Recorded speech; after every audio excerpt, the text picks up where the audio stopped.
es las 7 de la tarde, entrevista de lunes con el diputado de Unión Progreso y Democracia en la Junta General del Principado, Ignacio Prendes. Ignacio, ¿qué tal está? Buenas tardes. Buenas tardes. Gracias por estar con nosotros para que nos dé su visión, opinión, análisis sobre diferentes cuestiones de la actualidad.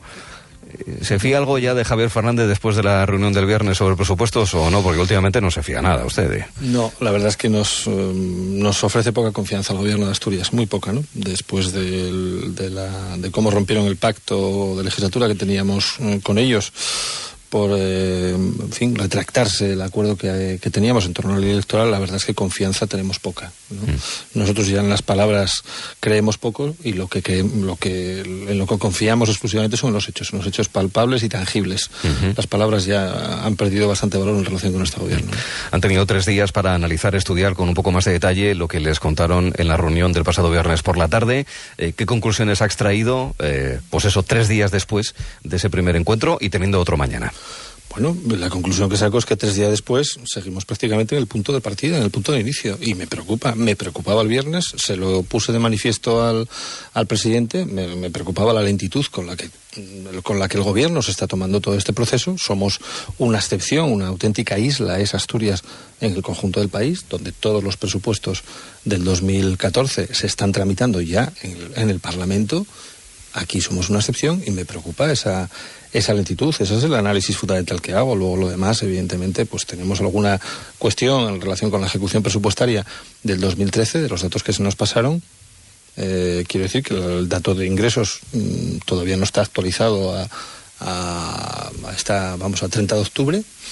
Y bueno, en fin, tenemos algunas dudas. Pero básicamente lo que me preocupa es, sobre todo, en el momento temporal en el que nos encontramos, a la altura del mes en el que estamos, y como yo dije el viernes, voy a repetirlo otra vez, nosotros no vamos a obviar ni a despreciar en absoluto el trámite parlamentario, que yo creo que es el sentido que tiene la tramitación de una ley tan importante como el presupuesto en un régimen parlamentario y en una democracia, ¿no?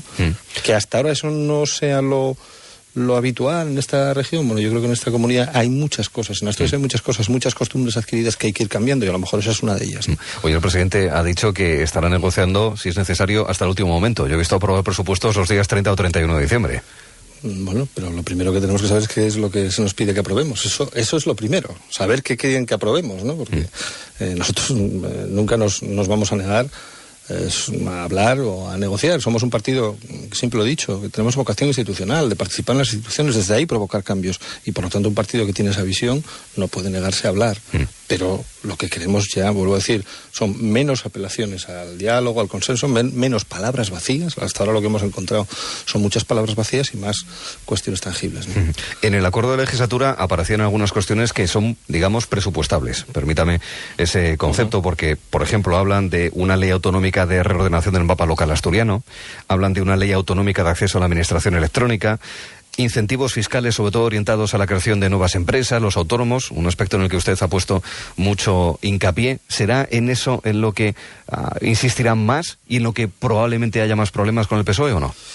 No sé en qué vamos a tener problemas, esa es la verdad. Lo que sí sé es que el presupuesto tiene que ser un presupuesto que marque un punto de inflexión con respecto al pasado. No podemos seguir en un presupuesto como en la política, ¿no? Como muchas cosas que vienen haciendo aquí. No podemos seguir haciendo un ejercicio de inmovilismo también presupuestario. Creemos que este tiene que ser un punto de inflexión con respecto a ejercicios pasados, porque tenemos un tejido productivo muy castigado. Además, tenemos un tejido productivo formado fundamentalmente por pymes, por micropymes y por autónomos, para los cuales resulta muy sensible el apoyo que pueden recibir de la administración pública, no solo presupuestariamente, sino de otro tipo, ¿no? De hecho, esta semana nosotros llevamos al Pleno la creación del Consejo del Trabajador Autónomo para que sean unos interlocutores con la administración desde ese sector que para nosotros es muy importante, ¿no? Y por eso nos importa mucho que se cree ese Consejo de Interlocución con la administración, que en otras comunidades existe prácticamente en todas, excepto aquí en Asturias, ¿no? Entonces, para esas personas el presupuesto es importante y tiene que ser, por lo tanto, un presupuesto un muy distinto de lo que nos hemos acostumbrado a tener aquí en Asturias, ¿no? Si no es palanca de recuperación económica, Si no es un punto de inflexión, como decía antes, realmente será un presupuesto que no sirva, ¿no? Ustedes apoyaron el de 2013. ¿Este presupuesto ha sido palanca de reactivación económica? No, creo que no, es evidente. Hay que ver hay que ver los datos, ¿no? Los datos económicos de Asturias, ¿no? Lo que pasa es que yo también lo expliqué ya en varias ocasiones, pero en el pleno del pasado viernes. El presupuesto del 2013 nació en unas circunstancias muy concretas, muy difíciles, ¿no? En un gobierno que tomó posesión prácticamente en el mes de julio, que tuvo que elaborar un plan económico financiero a prisa y corriendo para pactarlo con el Ministerio de Hacienda, porque teníamos encima una amenaza de intervención. Hubo que tomar unas medidas de control del gasto con 6 meses de horizonte prácticamente, y hubo que hacer muchas cosas en mucho tiempo. Y nosotros, en ese caso, lo dijimos incluso durante la negociación presupuestaria de finales del 2012, hicimos dejación de muchos de los postulados que teníamos en nuestro programa electoral, porque nos parecía que en aquel momento lo que necesitaba Asturias era salir de aquel impasse en el que habíamos caído, de aquel pozo en el que estábamos, y era fundamental para eso tener un presupuesto. Pero las circunstancias... Iba a decir han cambiado, no sé si han cambiado, pero desde luego deberían de haber cambiado. Las circunstancias tienen que ser otras muy distintas a las que se tuvieron en cuenta para aquel presupuesto, ¿no? Porque, en fin, la crisis en algunos casos se ha ido agudizando, y vuelvo a decir, porque el tejido productivo hoy está más castigado, tenemos más parados que entonces, y por lo tanto tenemos que hacer un esfuerzo especial para que el presupuesto, a pesar de que nosotros siempre lo hemos dicho, los empleos los crean las empresas y no la administración pública, pero sí, vuelvo a decir, desde el presupuesto público creo que aquí puede ser una palanca de recuperación. Y tiene que ser un presupuesto, por lo tanto, diferente de aquel que se hizo como se hizo el año pasado, ¿no? ¿Incluyendo bajadas fiscales o no? Bueno, en el ámbito fiscal tenemos que mirar, sobre todo lo que nosotros necesitamos saber es cuál es el cuadro, ¿no? Es decir, tenemos que saber ¿qué escenario, qué foto de presupuesto se nos presenta? Tenemos que, por lo tanto, y por eso era importante, conocer cuál ha sido la ejecución presupuestaria de los ingresos del ejercicio en curso, para saber si hemos alcanzado los objetivos que se habían marcado en cuanto a la recaudación, en cuanto a los ingresos de otro tipo que estaban contemplados en este presupuesto, y a partir de ahí elaborar una propuesta creíble para el próximo ejercicio, ¿no? Pero bueno, desde luego, nuestro escenario venía así recogido en nuestro programa electoral. Es un escenario en el cual yo creo que Asturias, para competir en un marco competitivo español que desgraciadamente se ha troceado el espacio fiscal, se ha troceado así. Nosotros no estamos de acuerdo con eso, ya lo digo, ¿no? Pero sí es cierto que ese es el campo de juego, y Asturias tiene que encaminarse a situarse en la media del conjunto de las comunidades autónomas en cuanto a, digamos, presión y esfuerzo fiscal que se solicita a las empresas y a los asturianos. Ese es el horizonte hacia el que tenemos que caminar. Pero eso hay que hacerlo, siempre lo hemos dicho, desde la sensatez, desde el rigor presupuestario, y conociendo muy claramente cuáles son las previsiones realistas. Esas son las que queremos conocer en primer lugar, ¿no? Entonces, sabiendo que Asturias está entre los 2 primeros de mayor presión fiscal, ¿será motivo para insistir y negociar, óigame, estos tributos hay que bajarlos? Vuelvo a decir que lo que necesitamos saber es cuál es el cuadro. Nosotros no vamos a optar en ningún caso por propuestas aventureristas, digamos, sino que lo queremos hacer de forma rigurosa, y cuando tengamos la información suficiente y ese cuadro presupuestario completo, que es el que nos va a facilitar la información para saber cuál es el margen de actuación, ¿no? Después de que pasase lo que pasó con la reforma electoral, ¿ustedes se sienten ahora con más fuerza a la hora de negociar? Porque claro, ahora es más complicado convencerles. No, hombre, es que yo creo que lo que está claro es que nosotros lo que hemos demostrado es que hacemos lo que dijimos que íbamos a hacer. No hemos engañado a nadie. Dijimos desde el principio que exigíamos estrictamente el cumplimiento del pacto de legislatura. Así lo hicimos. Nosotros nos comprometimos en el cumplimiento de ese pacto a lo largo de más de un año y medio prácticamente. Lo dan completamente por sí, no, está roto, ¿no? Roto completamente. No hay está en la papelera. Lo ha roto el Partido Socialista. Lo ha roto el Partido Socialista, y nosotros hemos dado por finiquitado, por fallecido, y aplique el concepto que quiera, ¿no? Ese pacto de legislatura que no existe. Ya no existe. A partir de ahí, ¿nosotros qué tenemos? Es nuestro programa electoral, es nuestro contrato con los ciudadanos. Es muy importante, en la situación en la que se encuentra nuestro país en este momento, España y Asturias, recuperar la credibilidad de los políticos y de la política. Y eso se recupera empezando por cumplir aquello que dijiste que ibas a hacer. No lo contrario, no una cosa distinta. Y para nosotros es muy importante que los ciudadanos nos concedan esa credibilidad, que seamos fiables, en el sentido de que sepan que lo que decimos que hacemos es por lo que vamos a pelear para que salga adelante y no por cosa distinta, ¿no? Creo que eso es lo que después de ese pacto, de esa ruptura del pacto de legislatura, ha quedado, en fin, afianzado o demostrado, ¿no? Y en esa línea vamos a seguir. Nosotros ahora mismo, nuestra guía de actuación en el Parlamento asturiano es nuestro programa electoral. Hay gente que nos pide que renunciemos a eso. Es una cosa curiosa, ¿no? Como en este país se puede decir con tanta alegría, no, ustedes olvídense de los programas electorales. Hay gente que también dice, bueno, es que ustedes solo tienen un diputado, por lo tanto, su programa, en fin, no tiene ninguna importancia. Bueno, para nosotros la tiene. Para los 19.000 asturianos que nos votaron la tiene, y mucha. Y a partir de ahí, lo que somos, no somos unos insensatos, somos conscientes de la fuerza que tenemos, y lo único que tratamos de hacer es maximizar nuestro programa electoral en la medida de lo posible, ¿no? En estos últimos meses ha habido más cercanía, obviamente, con el Partido Socialista derivado de ese acuerdo de legislatura, y tanto en esa etapa como en la posterior al Puente de Todos los Santos, ustedes, sin embargo, han sacado iniciativas con apoyo de otras fuerzas políticas en contra del PSOE. La semana pasada, por ejemplo, ya ha roto el pacto la red de atención a embarazadas, y previamente, por ejemplo, la consideración de autoridad del profesorado. ¿Estas circunstancias de que UPyD se va con otros que no es el PSOE, esto se va a repetir más veces en los próximos meses o no? Se va a repetir en todas aquellas ocasiones en que nuestro programa y nuestras propuestas políticas coincidan con las propuestas políticas de cualquier otro de los grupos parlamentarios. Se va a dar en todas esas ocasiones. Al PSOE no le gusta nada, hablan de gobierno cameral, dijo el otro día Javier Fernández, y esta mañana Lastra. Lo curioso de todo es que hablan de gobierno cameral en tono peyorativo, y un régimen parlamentario no deja de ser eso, un régimen parlamentario que es en el que vivimos, una democracia, digamos, parlamentaria, no un régimen presidencialista. No vivimos un régimen presidencialista donde los ciudadanos votan directamente al presidente, ¿no? Sino que vivimos en un régimen de democracia parlamentaria donde los gobiernos emanan y nacen del Parlamento. Y por lo tanto, en fin, que el gobierno o que las directrices de gobernar emanen del Parlamento, a mí no me parece mal, me parece que es lo propio de este régimen en el que estamos, ¿no?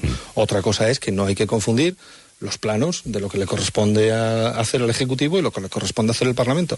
Pero fíjese, esta mañana se produjo una discusión muy interesante, porque hay un mecanismo previsto en el reglamento del Parlamento asturiano que hasta ahora no se había utilizado, que es el de la dación en cuenta de los incumplimientos del gobierno, de aquellas mociones, proposiciones no de ley, en fin, de todo lo que es la orientación y el control del gobierno, de todas esas iniciativas, y bueno, simplemente por llevarlo a pleno y que los grupos explicásemos por qué consideramos que el gobierno ha incumplido o no lo ha incumplido, porque ha incumplido esas orientaciones políticas que ha recibido el Parlamento. Parece que nos estamos saltando la talera a este régimen parlamentario. Me parece que es absolutamente un mecanismo absolutamente normal y propio del régimen en el que estamos. Por ejemplo, ¿sabes si se ha tomado alguna decisión en Consejería de Educación sobre, por poner un ejemplo, del tema de autoridad del profesorado?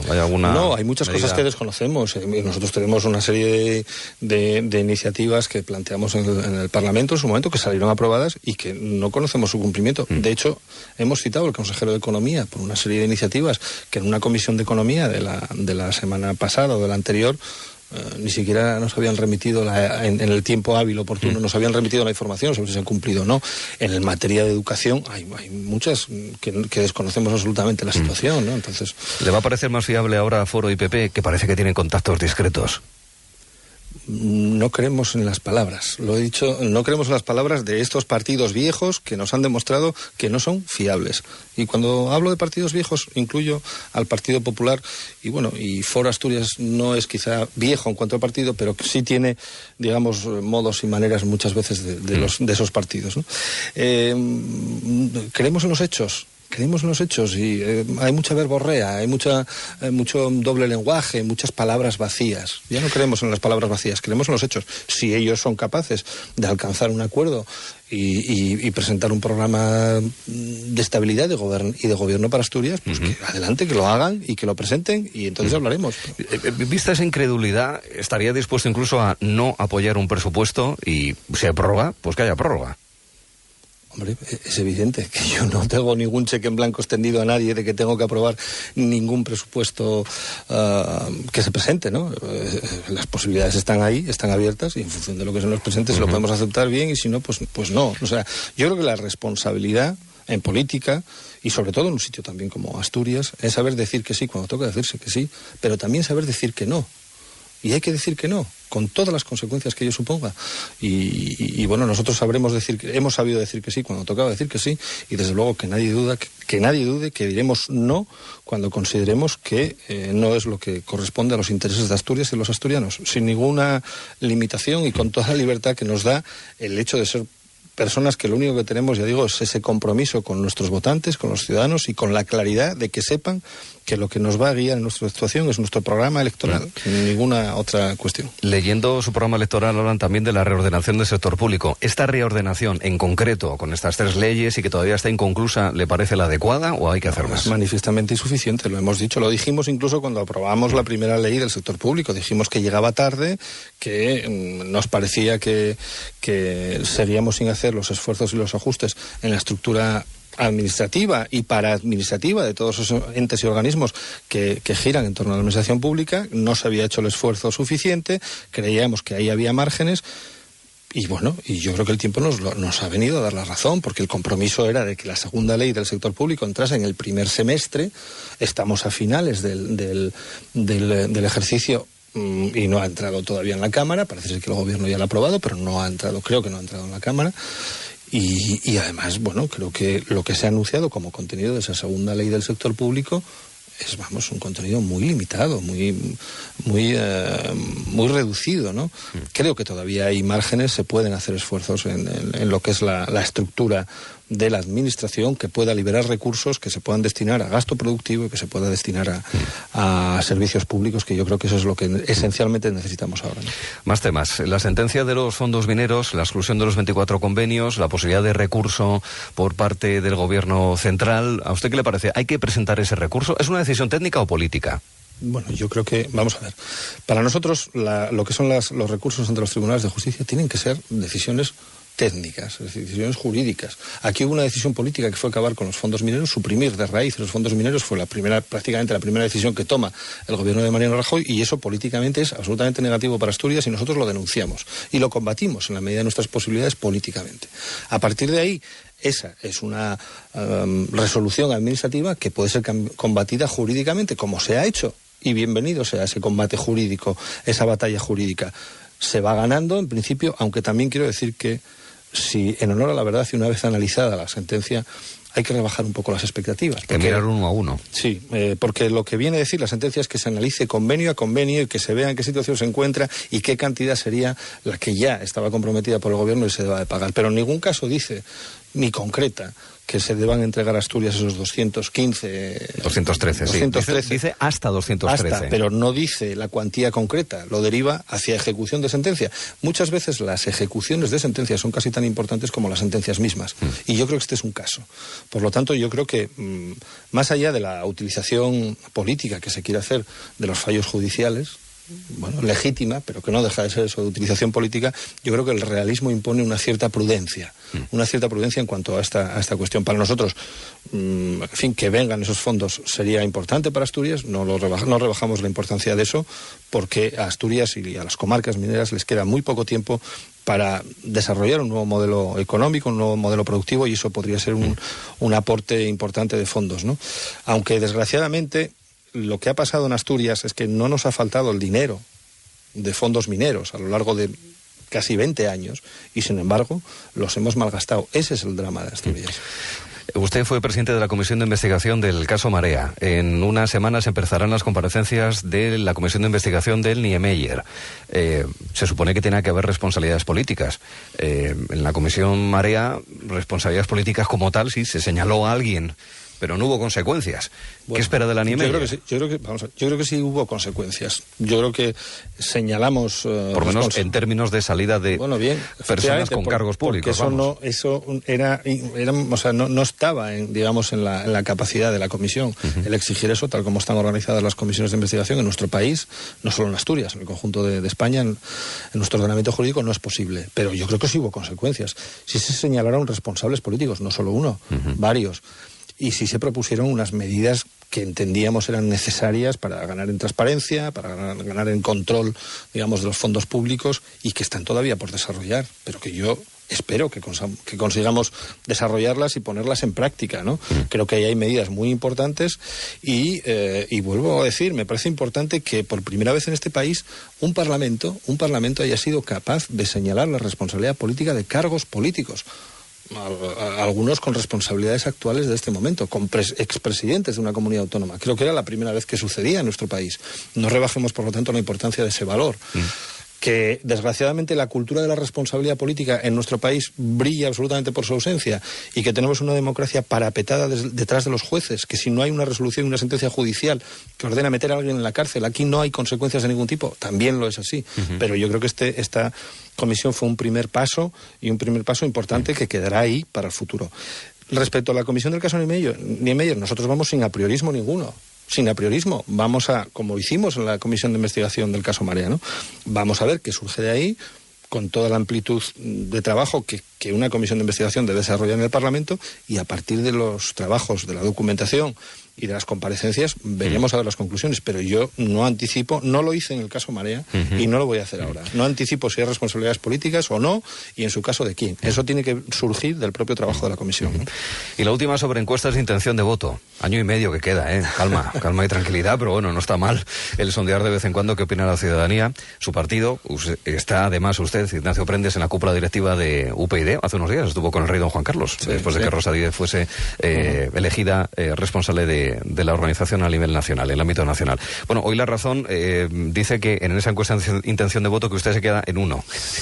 Ya veremos. UPyD entraría en varios parlamentos, por ejemplo Valencia con 6 o 7 diputados. En el nacional, otras encuestas indican que tendrían incluso por encima de 20 diputados. ¿Qué le parece, Ignacio? Bueno, en primer lugar, nosotros el trabajo de las encuestas nos ocupa poco tiempo. Siempre lo digo, la gente no me cree, pero es cierto. Nunca hemos hecho demasiado esfuerzo respecto a las encuestas. Sí es verdad que, hombre, las miramos y vemos lo que indican. Yo creo que lo que están marcando es una tendencia. Es evidente que todas las encuestas, con un margen o con otro, es decir, hasta un límite o hasta otro, pero todos están marcando que nosotros estamos en un proceso de crecimiento, y de crecimiento intenso, ¿no? Creo que los dos grandes partidos están sufriendo un verdadero proceso de no sé cómo decirlo, de destrucción, están deshilachándose, perdiendo votantes a chorro, ¿no? Y nosotros de alguna manera encarnamos ese voto de la ilusión y de la esperanza. A veces van a ser más bisagra de convergencia ante una eventual pérdida de mayoría absoluta. Nunca hemos tenido vocación de bisagra, tenemos vocación de alternativa. Somos la alternativa necesaria, dijimos en nuestro primer lema electoral. Yo creo que estas encuestas lo concretan así. Yo creo que mucha gente nos ve como alternativa, y creo que vamos a ser alternativa en el futuro. Pero las encuestas lo que marcan son tendencias. Para nosotros no es una foto fija, ni es una foto que condicione nuestra actuación. Pero sí creo que lo que se está percibiendo con esas encuestas es que UPyD se constituye en la verdadera alternativa al bipartidismo actual, ¿no? Ignacio Prendes es el diputado de Unión Progreso y Democracia en la Junta General, y le agradezco que haya compartido este rato con nosotros para echarle un vistazo a cómo están las cosas políticas, sociales y económicas en la región. Gracias, Ignacio. Gracias a ustedes por invitarme. Y seguimos.